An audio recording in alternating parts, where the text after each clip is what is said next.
What's the name of the show?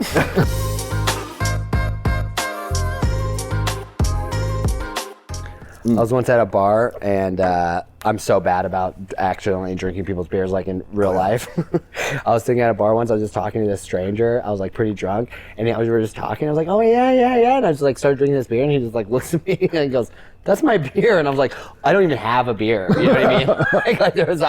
I reached for mine and grabbed his. Like I just like actively drank his beer, and I was like, oh my God, I'm so sorry. Let me buy you a shot, right? And I was like, 2 more beers, 2 shots. Bartender brings them over, shots, beers. We take our shots. He's like, that'll be like $32 or whatever. And I go, I don't have my wallet. And the guy had to buy the drinks. So he went for like losing his beer and then also having to buy 4 more drinks. That's hilarious. Yeah, I finished that conversation real quick. Oh, I'm so sorry. Get out of here. Yeah, I had one really bad night. And drunk, like went to a party or whatever, and like, you know, just like there was no more alcohol and none of the girls wanted to sleep with me, so I just went around drinking Fallen Soldier, which is like, oh, there's a half fee, there's a quarter left in this one, that's a cigarette butt, spit it out, next. Like you're 13 years old at a wedding reception again? I didn't start drinking until, yeah, for sure I did. Yeah. I was going to say until I was like 16, 17, thinking that was like so old, and I was like, no, I did that a lot actually. Someone left the fucking eggnog vodka out or the eggnog rum out. Take advantage. I've been there. I'm trying to curb my drinking. I'll have these really good stints. I'll go a week, and then I'll just go like, oh, I can have 1 beer because I'm fine off 1 beer. Mm-hmm. And I normally am, but I won't stop at 1 beer.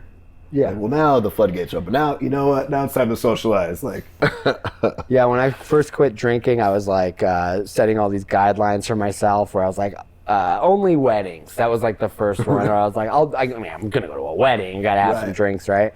And then I did that like once. I went to it once or twice, and it was successful. I didn't keep drinking after the wedding. But then like one wedding I went to, and then the next day I had a show, and I had a beer, and I was like, it's still kind of the weekend of the wedding. Like I'm still kind of like this is part of the wedding, you know? Yeah. And that was like one of the last drinks I had, because I was like, this is how it works. Like even when I used to drink a lot, it was always like, I'm gonna have 1 beer tonight, and there was like no such thing. And as soon as you start like for me anyway, as soon as I started making all these like rules and guidelines for myself, I'm like, I gotta just quit all together, because it's just such an easier life to not have to like think about any of that stuff, where I'm like, oh no, there's no rules, it's just like a zeroed out policy, and it was just like so much easier to like live my like life after that, without all of that fog. You're not trying to make calculations on what's the right or the wrong way, or what's the limit. You're just like, how about I just save money altogether? And for sure. My liver. Yeah, exactly. It's been pretty chill ever since. Did you just cold turkey it? Did you just like... Well, no, it was like I did a sober January, and then I like drunk and drive, like didn't get caught or anything, and it was like not that drunk, but definitely like had drinks and drove home after like a month of being sober, and was like, man, this is so stupid. You know what I mean? Like I have a kid, I have a comedy career that I'm pursuing, you know, it's like, why bother adding any more risk to my life than I need to? Yeah. And I didn't feel so like in need of like a program or anything like that. I was like, felt like lucky that I was like, I might be able to actually just quit this all by myself. And then I did. I was like, oh, but you know, I'm not gonna go cold turkey. You know, I'll still drink at weddings or whatever. So I made like kind of guidelines, or like a really important show, or like special occasions essentially. So I drink on like my birthday and like a big show, or like and weddings and stuff like that, like handful of times throughout the year. And pretty much every time was like, did I really even love that? Like, was that great? You know, like, and so I pretty much just quit. It's been like 5 years since I've had a drink now. Nice. I hate being drunk. I think it's the worst feeling in the world. If I get drunk, it's by accident. Is it the being drunk or the after? Both. I'm just barely drink at all, and I've just never. At my heart, I'm a hedonist, and I like to maintain feeling good for as long as I can, and not trade tomorrow's good for now. And so, like, I would rather feel good a couple days from now and not have to deal with a hangover or the repercussions of drinking. Yeah. Yep, totally. That's like the kind of cocaine, though. I'll trade tomorrow's happiness. So that was the other night when I was like, okay, when the cocaine came out, it's usually when I'm like, I walk away, because I'm like, it was one of those drugs. Like in college, I had a buddy that slanged and I was like, I believe it's slung. I was trying to make a rhyme and then I lost it. He's slaying the cocaine, right? Oh, yeah. But Sure. I was like, no, I'm afraid like it's one of those things I might like it too much. I don't want to touch it, kind of a thing. Drugs and like that were I was so into weed so quickly, like that I was like I was scared of every drug because I was like, if weed's any sign of how how drugs are going to be with me, I'll fucking commit every day. Like, cause as soon as I started smoking weed, I was pretty much smoking weed every day. Yeah. So I was like, if I do mushrooms, I'll start doing mushrooms every day. If I do cocaine, I'll start doing cocaine every day. And then in my 20s, when I started experimenting with drugs, at mushrooms, you're like, I don't want to be doing any kind of mushrooms for quite a while. Like, I'm so glad I survived that adventure. And then cocaine, I never really got into. Yeah. Yeah. I had like a few runs, nights or whatever, where I would like do a decent amount, and the come down was always like so much worse than the best part of the high that I was like, I never found that much interest in it. I did my senior like capstone film. I had family coming to town that I hadn't seen forever. I had like booked this new digital art complex at the university here. They had never done. It was a brand new building, first student film ever to premiere there. My buddies made wine. Like, it was this huge event, and the film wasn't finished yet. So that's when I knocked on my buddy's door. I was like, all right, tonight, hook me up. And I just did an all-night bender, edited all through the night, all through till like 6 p.m. the next day. And I've got my buddies stalling at the theater, like, just play one more song, I'll be right there. I've got it, I'm burning the DVD right now. So I was like, all right, in a moment, I'll use it, like actually use it. But then when it came to like party time and I would play with it, I'd be like, oh yeah, no, this is not right. I could very easily get way too into this and ruin my finances first and then my livelihood afterwards. And so you never did? For the most part, no. But you still dabble every now and like then. The other night, when after a few drinks, when you're like, when the coke comes on, you're like, this is like too dangerous. I better idea. only do this 4 to 15 times a year. That's my clue of like, oh, I've had enough to drink because the coke sounds good right now. Knowing it's 2 a.m, you're at a seedy bar. I quit smoking cigarettes, and that was like the biggest accomplishment of my life, was getting off of nicotine. Yeah, and huge. a big part of not drinking for me was that like every time I had relapsed and had a cigarette, and when I would relapse, I'd be back for 6 months, like smoking a pack a day, like every single time. So, but when I stopped drinking, I never relapsed again. And so half of not drinking for me is that I'll never smoke a cigarette again. Gotcha. And to me, that was like the worst, addiction I've ever had, without a doubt. My dad's he quit drinking cold turkey. He had like this he'd married my mom. My older brother. Your dad did? Well, my older brother and I came with the package already, and then they had my little brother. Okay. And he was a rock and roller. He was playing like outlaw country and all the rodeos and stuff. Like, he would party pretty good. And I remember being a kid, like some of the parties they would have were super fucking fun. When he realized one day is like, he quit his job because it was a shit job, and he came home and he's like, I have a whole family, I have all this shit going on. And he just quit that day, cold turkey. Wow. Never drank more Pepsi than anyone else after that. Like, that guy drank so much Pepsi. But for years, his liver was happy, his teeth were not. The struggle with nicotine. He would quit smoking and chew more. He would quit chewing and smoke more. And then nicotine he is just does man. both. And to this day, he's like, don't tell your mom I'm out here in the garage. I was like, Mom knows. I read The Easy Way to Stop Smoking. That's how I quit, the book. All right, that's what, what's her face? It's worked for a lot of who's its and what's her faces. No, did Nikki Glaser, did she talk about that? I don't know if she was a smoker, but the same I author think she did. Yeah, I think she did. had one that helped her quit drinking. Yeah, there's an easy way to stop drinking. Yeah. It's a great. It worked for me. It worked for my dad. Like almost ever. It's the only thing I know that has like actually worked for so many people. That's not like a supplement. And what do they tell you in it?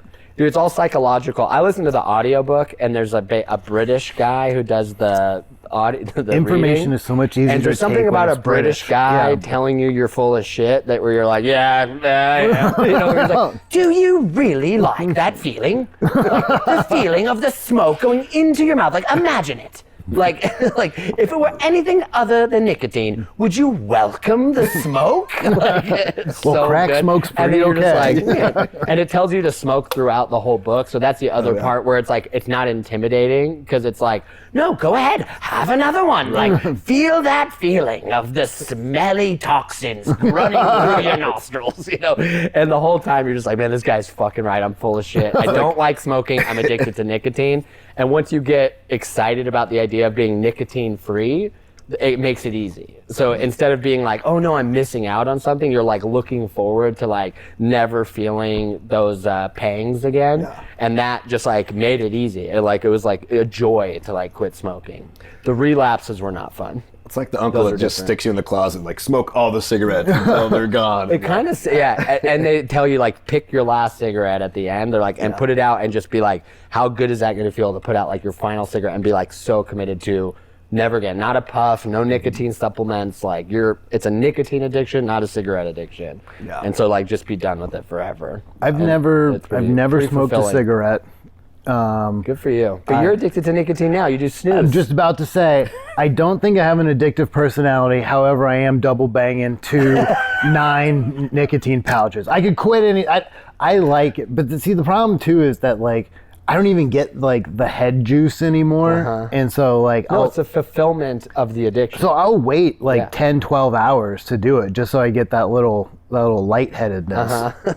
Like I'll do it, but yeah, that's why I can do cocaine responsibly. Like I did a bunch of blow with some other comics recently. We went to go watch. Their names were. We went to go watch midget wrestling, and I was like, this is the time to do a bunch of cocaine in my shitty minivan in the parking lot of this Roadhouse bar where we're gonna watch midgets fight. Like, I would probably do cocaine for that. you gotta. I mean, why wouldn't you? Well, isn't nicotine supposed to get all the COVID microchips out of you too? Yes. See, microchips, Yeah. isn't that the... What really did it for me on... Have you tried the COVID microchips though? Because they'll fuck you up.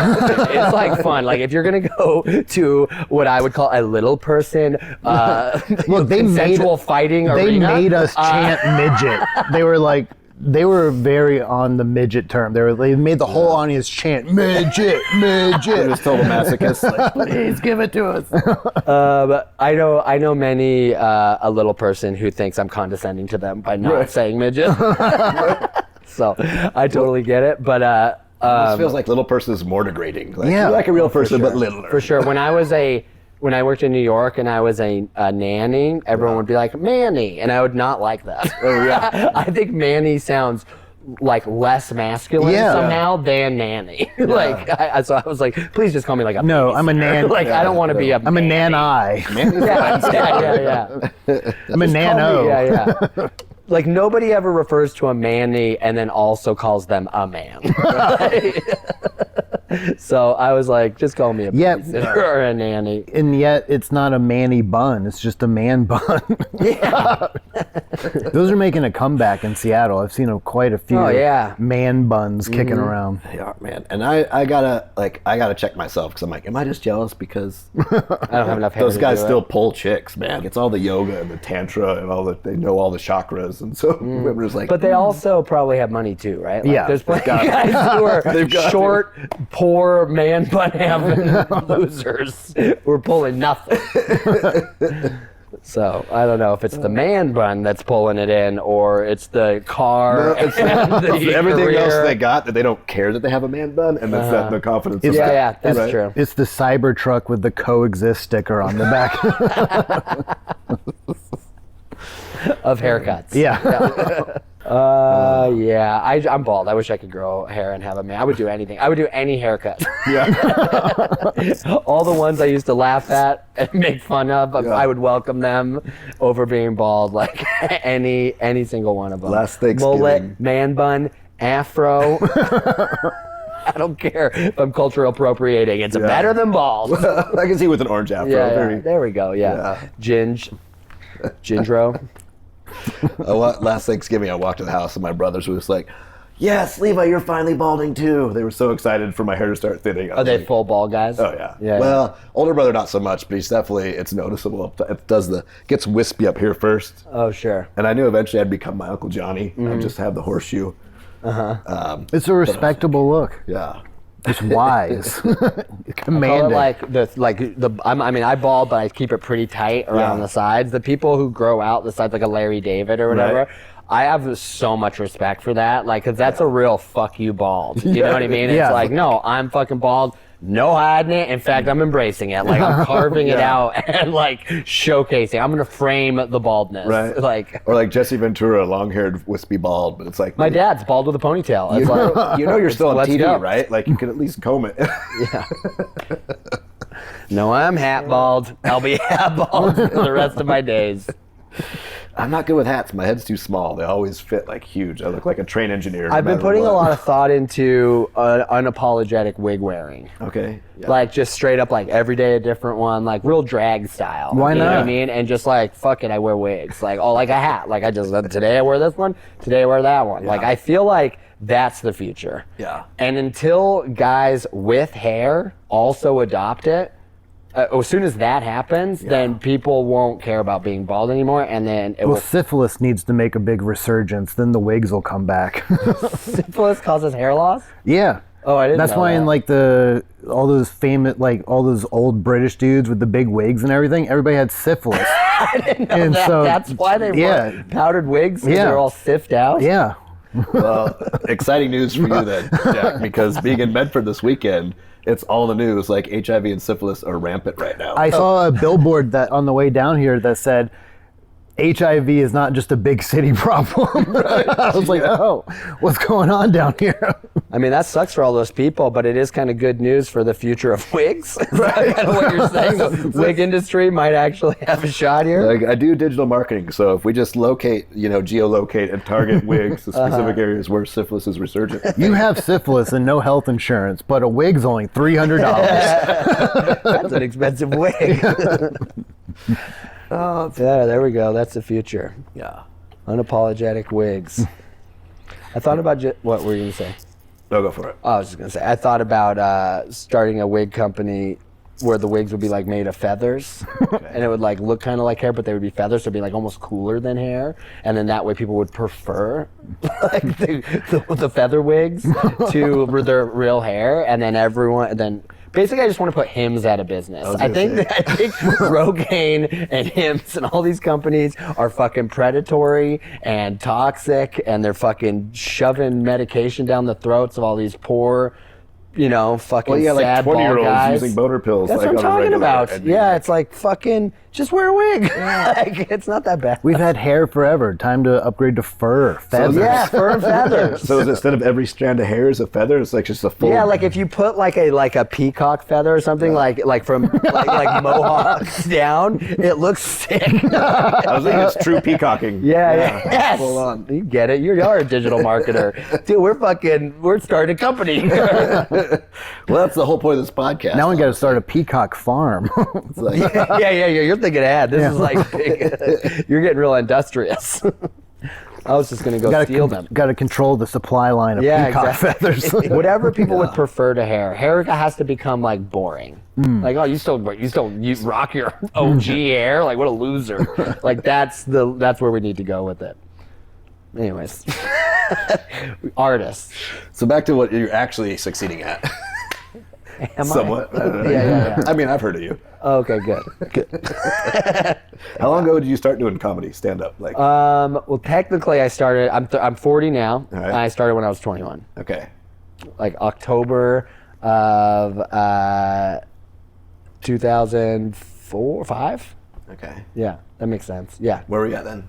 I was in Seattle. I was living in Everett, and I started at Giggles Comedy Club in Seattle, which then turned into a strip club called Jiggles. Nice. They just had to change one letter on the side. They didn't change it though just because pronounced it different? No, yeah, because it was a cursive G. So they're like, who knows the difference between a cursive G and a cursive J? Fucking nobody. That's who. It says Jiggles. You just put an umlaut over it. Yeah, exactly. Actually brilliant. Exactly. Yeah. When did you start doing comedy, Jack? When I was 31. Okay. Yeah, in Maine. In Maine. Beautiful. All right, that's it. Thanks, Joe. Well, how about, so what, when you first started, was it just like an open mic thing? Like, I was going to check this out. Try it Yep, out? for sure. I remember living down the street from Giggles. I had just moved to Seattle after film school in Vancouver. And I remember driving past it and being like, oh yeah, stand-up comedy. That's something I'm supposed to do. Like, actually having this thought like, That's right. I'm supposed to be doing stand-up. And it was like a magic shop or something. Like the comedy clubs, at least back then, they felt like, it reminded me of like a skate shop because everyone was like speaking a secret language. There were all these like cool kids. You knew that they were like kind of more involved or in charge. And then, and then the showroom where all the magic happened or whatever, which seemed like kind of like the skate park or whatever. So it, like that connection, it reminded me of like this subculture that I really was attracted to in skateboarding. Yeah. So as soon as I went to like my first open mic and watched, I didn't sign up, but I watched and I was like, oh, I'm not going to be the worst one. So Right. I'm going to sign up. That's all. Yeah, I'm going to sign up. As long as And there's then someone next worse week than I you. signed up and I had a good set. At least I brought friends or whatever and I got laughs and then I bombed for a year. Yeah. I feel like my very first time was awesome. It was great because all your friends show up and they're just excited. And you're excited. You've been prepping for this forever.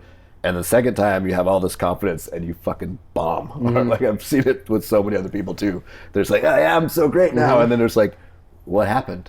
You're like, well, I'll do it in a weekend. I'll still do it. Like, you ever do that Friday early show and then you're like, man, wait till this Friday late show gets a load of this heat, and then you bring that same early show energy, and they're just like, this is too much, buddy. Like, they just shut down. They're like, oh man, this reminds me of 20 years ago when I started. I've learned nothing. when did you decide to dig in and like really get serious about it? But honestly, like 5 years ago. Yeah. Yeah, like I was like what you- fucking almost 15 years in at that point, and I was like, maybe now's the time to like take this seriously or try. You're like, no one's buying skate videos on VHS anymore. I gotta figure out. That was my current hustle, was selling stolen Zoomies VHSs to skate park kids.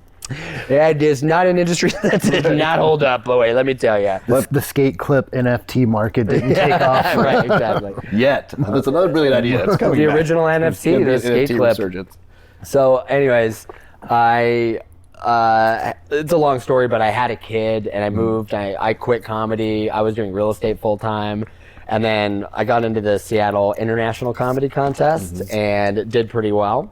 And so I was like, man, I should take comedy seriously. Like, it was the first time I'd ever gotten I'd never been in a festival or contest or not. And like, whatever, almost 15 years at that point of like doing stand-up.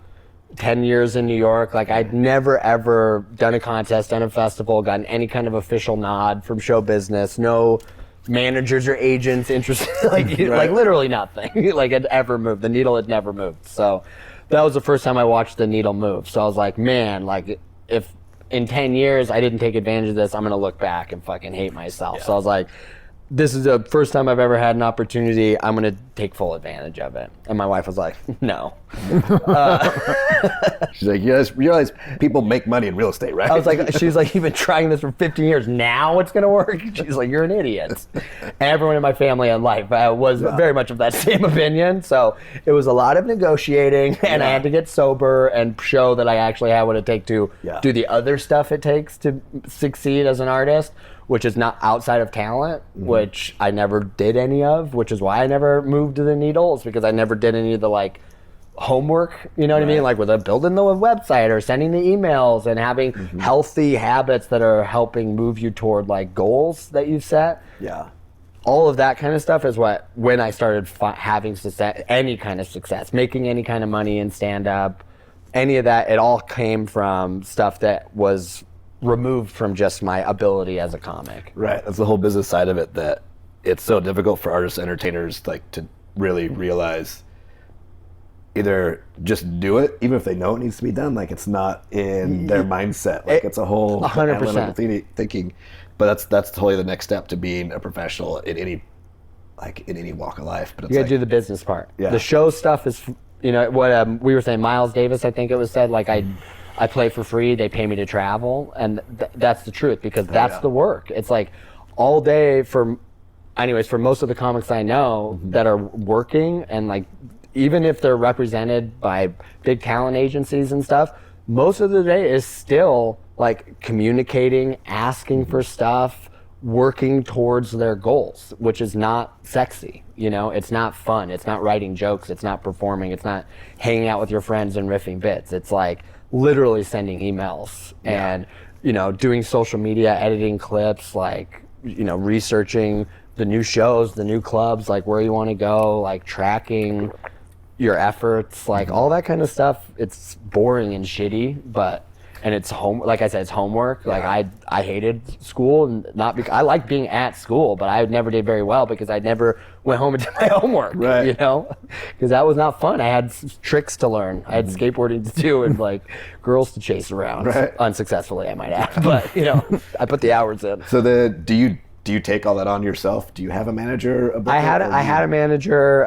It did. I had a manager. It didn't work out. Yeah. He opened some doors for me, and things worked out. We're still friends. We still talk and stuff. But it was definitely, I was a little bit disillusioned with what a manager would do for you, and turns out you still have to do all of the work, and the manager can like make the phone call for you or whatever. But unless you're like helping them navigate your goals, you know what I mean? They're not gonna, most of the time, at least from the people I've talked to who have also had managers unsuccessfully, it's like they're not gonna be proactive. They have other clients, they have their own lives going on and stuff. So. And I deal with the film business too. Like you'll have these basically media aggregators.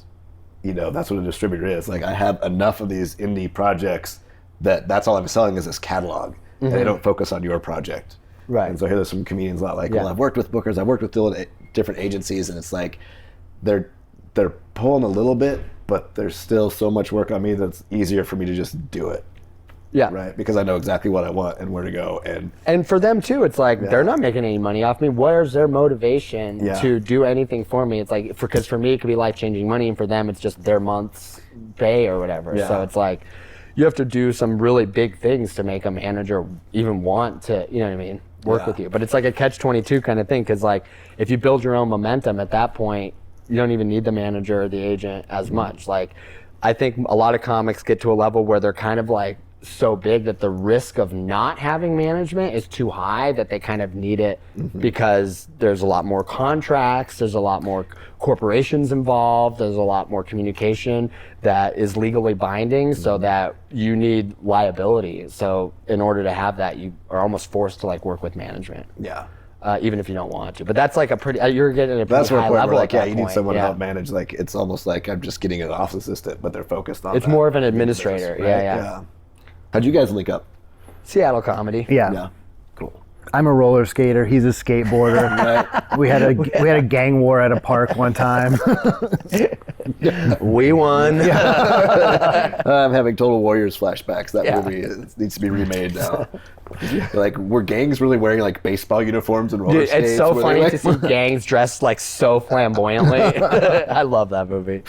But the social media game, we were talking about this before, that's like the job of a comic now. I'm not like treading new ground here, but like comedians are now publicists for themselves. Like you're a media marketer and a publicist. That's like your career as a stand-up. And then you, instead of, it used to be like spending all day like, hitting up bookers and stuff like that and trying to like find work.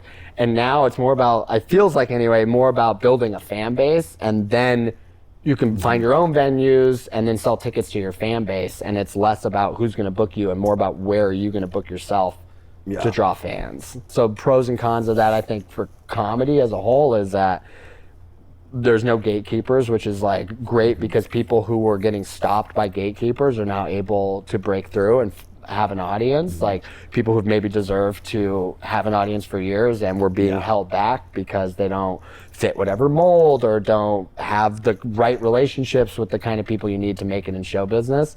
Now they can break through. That's fucking awesome. But then you have a lot of people who gatekeepers were stopping for the right reasons, right? who now can break through, who might just be like, one, just like maybe terrible at comedy, terrible people or whatever. But then they can like kind of find a fan base and sell tickets. They might have like one viral hit, but they only got 5 minutes of material. And then there's that stuff that happens now they're getting regularly booked, like, too. I got to fill a whole show. And then you get people who aren't ready at all. Yeah, and then gatekeepers used to be able to recognize when someone was ready, right? Or at least that was their job. Whether they were good at it or not is debatable. But at least there was a human being in charge. Yeah. Now it's an algorithm that's in charge. Like, the algorithm doesn't give a fuck about whether you're ready or not. They're really just about, are people staying on our app longer because you're on screen, and it's fucking whether or not you're good at the job that you're doing is irrelevant, so. I had a fortune cookie years ago that I saved that was you must prepare at length for overnight success. And like I've held that to like so much of, you know, business, entertainment, all this stuff. It's like you got to put in the work. So even with like becoming viral or having to like get your social media fan base, like the people I've seen successful have been like, it's still a year or 2 years into having built up that much content that's like, oh wow, they're not just a one-hit wonder. They have a shit ton of material. They're constantly always something fresh. So, and this is, I mean, you can watch it. There's plenty of examples, but there's people who have lucky breaks, and they, you know, whatever, they go on a big tour or something like that, and you never hear about it again. Right. People who have lucky breaks and then have continued success after that, that's the people who prepared for it, right? Because they were like, oh, I know what to do. When this happens, I'm going to do X and Y and Z so that I continue to have success and I can ride the momentum of the lucky break, right? But like, how many people really do that? Like it's kind of rare actually. So you see, that's why like the people who are long lasting in this business are few and far between. Yeah. It seems anyway. That's why I waited 20 years to start my first TikTok. All right, now I'm 20 years in. Well, so comedians ask me this all the time about like, what should I be doing as a young comic to move the needle, right? To move it forward. Should I be putting all my shit online? And I think, so there's a double-edged sword here with that because I never did any of that stuff. Like I said, I was, again, 15 years of just kind of like, I was doing shows, I was producing shows, I was doing mics, I was on stage enough. I wasn't chasing bigger shows. I wasn't doing a lot of stuff maybe I should have been doing. Definitely was not working on social media or online. I think somewhat to my detriment, because then when I did get my first lucky break and I was ready, I did not have any of those skills. So I had to learn all of that in real time as like kind of my first opportunities were happening, which I think was like held me back quite a bit. Whereas like if I had already been doing that my entire comedy career, then when I did have that lucky break, it would have been like I would have had a whole system already set up that I could model out, you know, but I had to do that all kind of on the fly, and which I think slowed me down quite a bit. But then again, it goes, if you do all that, then you could get a lucky break way before you're ready. Right. So if you're like putting all your stuff online and doing all your social media, and then you do have a big break and you do get a big crowd, but you don't have anywhere near an hour's worth of material, like, do you start headlining? Like, how do you say no to that? Most comics just say yes to it, right? And then they start touring, and then I think to me, those are the comics who, after a year or two, that you don't really hear about them again because they don't really have an act, you know? And it takes most comics to get a real headlining hour, most comics, 7 to 10 years. Like, really. Like, and that's going up almost every night, you know? Like, I don't think... I was probably well over a decade in before I really had an hour, and a lot of that is because of what I was talking about. I didn't really get up as much, you know. I was like, I was a 10-year comic with a 6-year comic's worth of like experience and stage time, you know. For me, approaching 10 years, like, you know, I've got material, I've got enough time and stuff, but like, like, if any sort of success came earlier, like, it would have been horrible. It would have been like. And how would you have said no to it? Right, exactly. And like, especially like with the comics ego of like, oh, someone believes in me. Like, I want, like, oh, they think I can do it, then I can do it. Like, and so it's why I don't really stress about social media and stuff. I really operate under the mentality that I've never made a mistake in my life.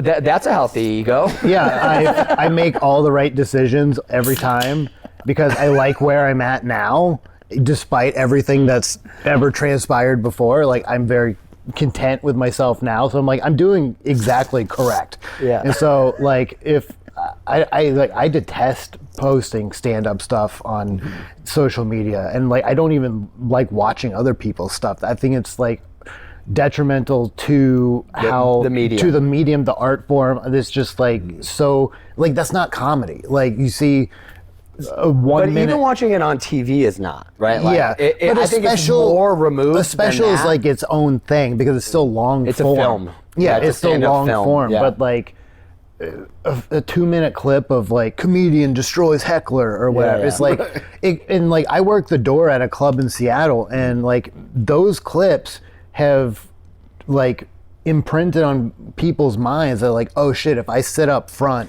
I'm gonna be destroyed. I don't want to. And be like, I have to fight with people to make them sit up front. They think they're in like the splash zone and like it's going to be like a nightmare. I'm like, nobody wants to talk to you. I promise nobody wants to talk to you.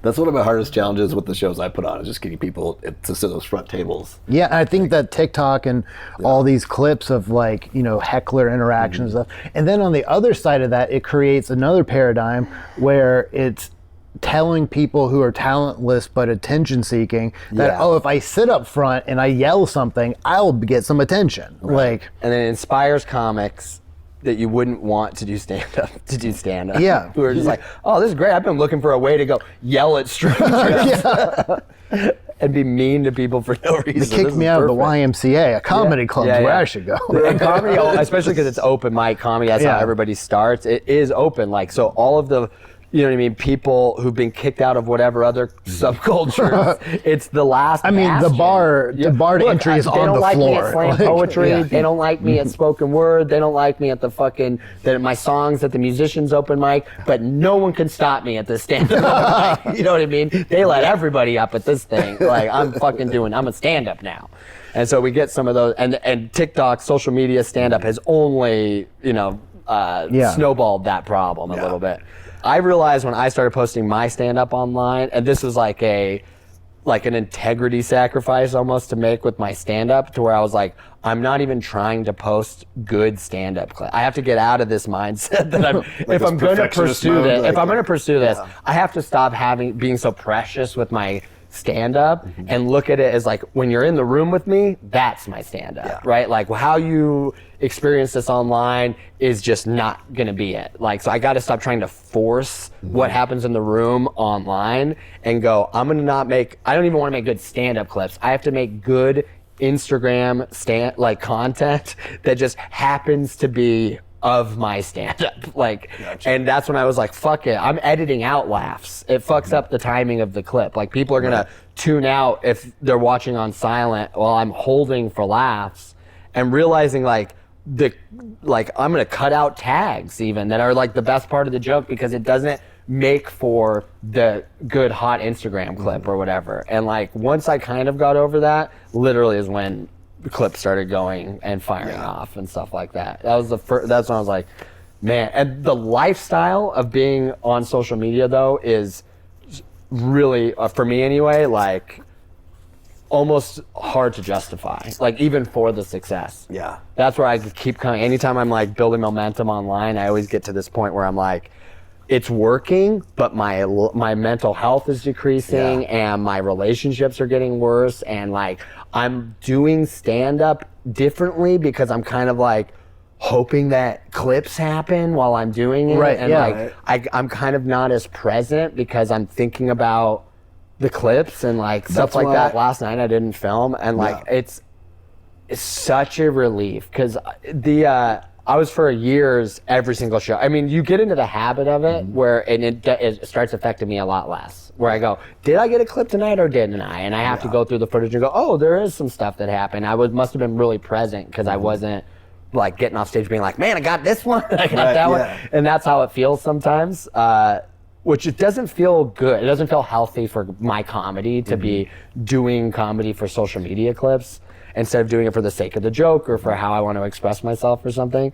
So there became a point where I was like, became habit. It was just something. I set up the camera, I downloaded the footage, I reviewed the clips, I posted them, whatever. And I was just kind of like going through the motions, and it felt like it was not affecting me negatively, unhealthily in the ways that I was describing earlier.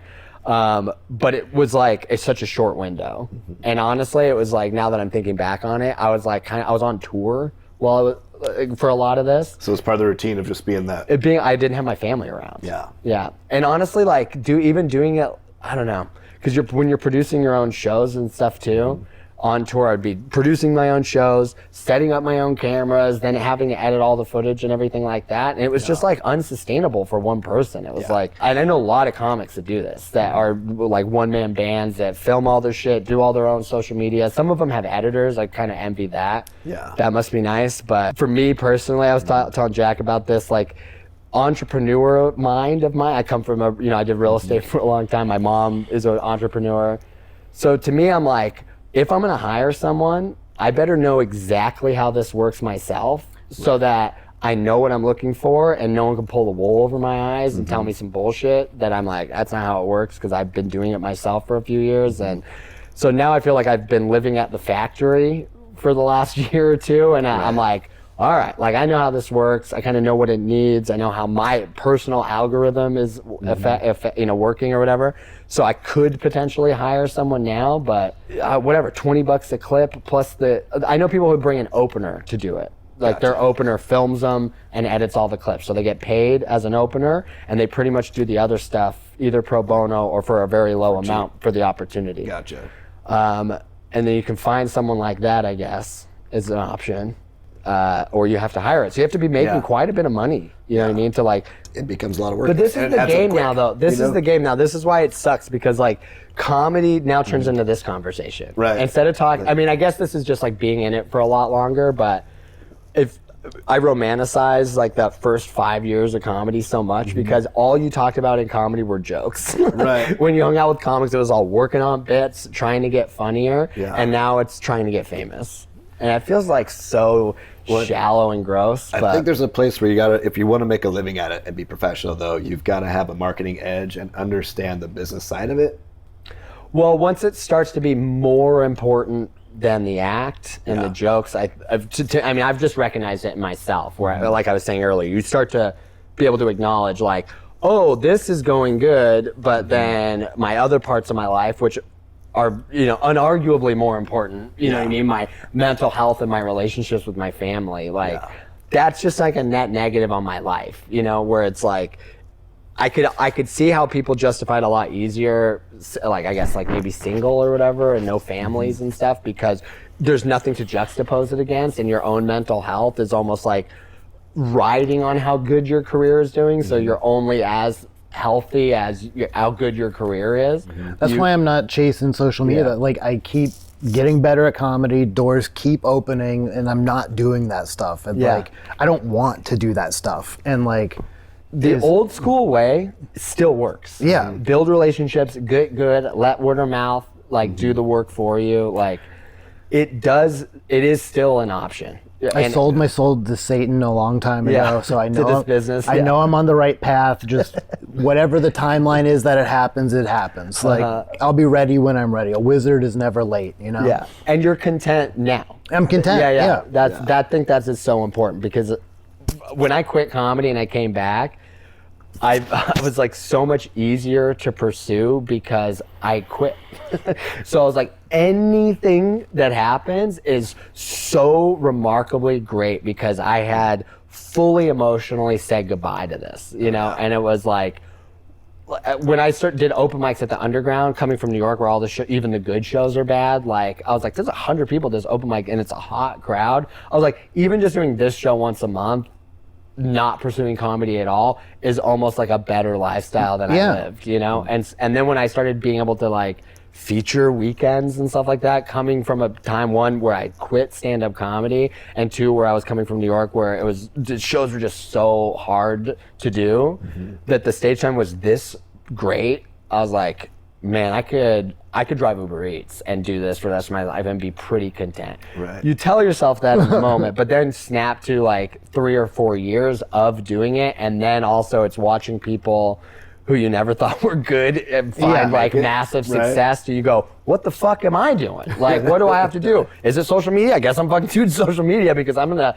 not keep just doing this one open mic and driving for Uber Eats for the rest of my life. But you also have to keep in mind that like social media is the best parts of people's lives, and like what's going on behind all of these clips and everything is like, are they neurotic? Are they insane right now? Are they freaking out because their clip only got 4,000 views instead of 10? You know what I mean? Like, I don't want that. I don't need that stress. Like, well, so this goes back to what I was saying though. It's like, it's learning how to do that and then not attached to it. And I go on breaks because I can recognize it, where I'm like, it's happening again. You're only drinking at weddings. Let me back up. Yeah, not drinking at weddings. Yeah. So I'm still figuring it out. Like, but I'm definitely have recognized where the lines are, where I have to be like, okay, like this is where you have to not take it personally, or you're taking it too personally. You have to pull back. and to be able to maintain the other parts of your life. Not taking it personally is like, It's impossible. no, see, I think I don't take it personally. Like I went What, to social media? or just anything. It's just But like, you're autistic. yeah. And I went to art school where like, you know, you go through critiques and like they are like fucking brutal on your Sure. work and Yeah, you're just, they're not commenting on you as a person. They're saying that your handle on your cup sucks. Like, Yeah. and so I'm like, there's obviously ego attached to comedy, Of course, but yeah, like, yeah. it's removed. Like I don't take it personally. Like whatever happens, it's like probably not about me at all.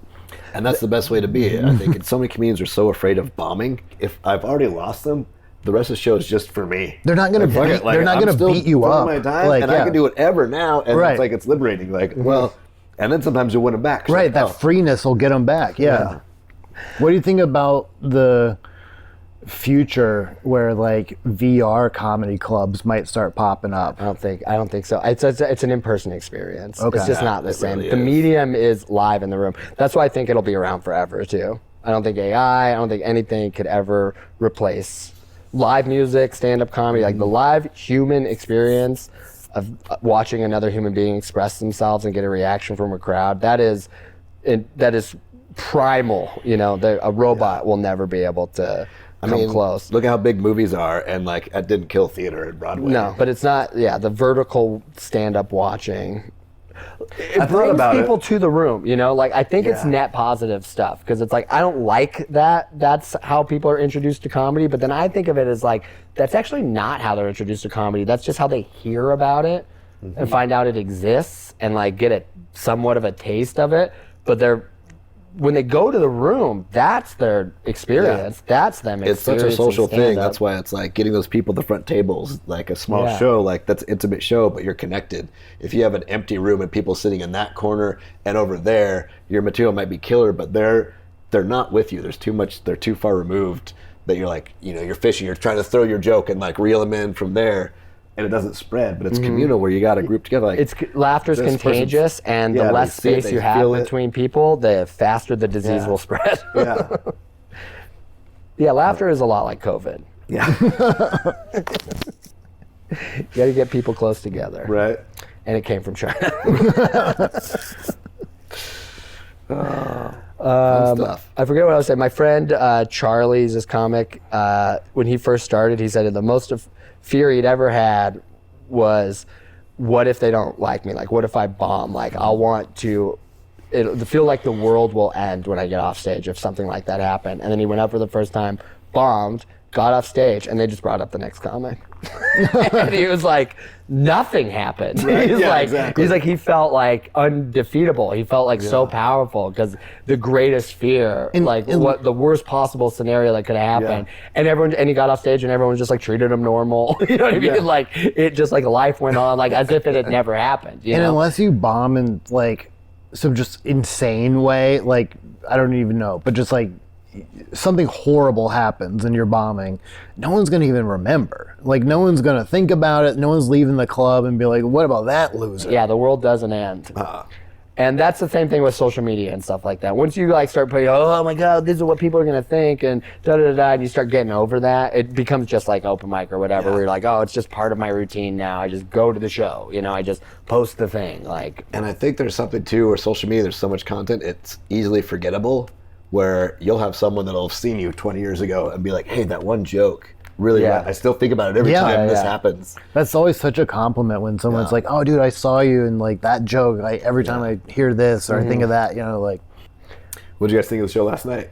it's fun. It was great. I had a great thought It was time. really fun. you Talent know? Club, Talent Oregon. Yeah, it's hard to Yeah. keep the bar quiet. It is. That's the challenge, because you'll have a couple people that are regulars there, and they're not there for comedy. 100%. And usually you'll funnel them outside because there's outside seating now, and the weather was great last night. I kept trying to be like, can you just get them outside, or just quiet them down if they're not part of the show?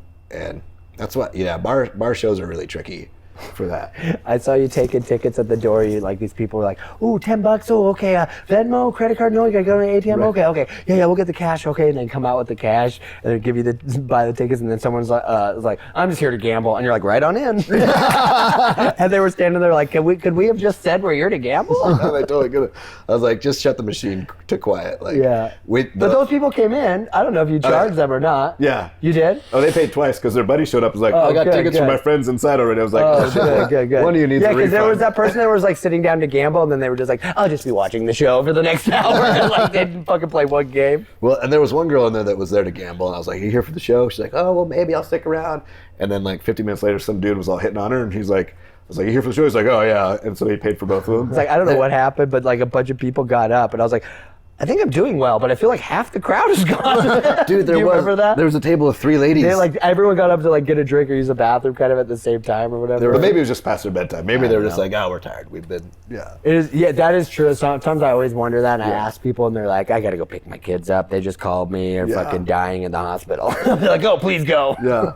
But then there was a group that came from the theater later, and I was like, "Oh, just get up there and sit in for some." Yeah, I was like, it "He's was got a 10 great minutes show. left. Just go enjoy it." And then you did like another 20 minutes or something. But I think I did a full hour last night. Yeah. That's okay, right? if the crowd's with you, like, have fun with it. You know, that's the nice thing about. As long as the sports like that. booker's good. I mean, I just I get pretty. I don't know. I just love stage time. So, like, I just want to. I want to end strong. I want to run through it, and as long as the booker's good at it and the audience is in, like, I'll just keep going. I don't like it to be so structured that it's like that takes precedence over having a good time. Because it's really about the comedians have to enjoy it and the audience has to enjoy it, and that's Yeah. it. That's what makes it magic. Yeah. Well, I appreciate you guys. I hope Yeah, you have thanks, fun the bro. rest of this weekend. Hey, thank y'all for listening to the full episode. If you haven't followed us yet or subscribed, please do. I Don't Know What This Podcast is called is also available online at knowthispodcast.com.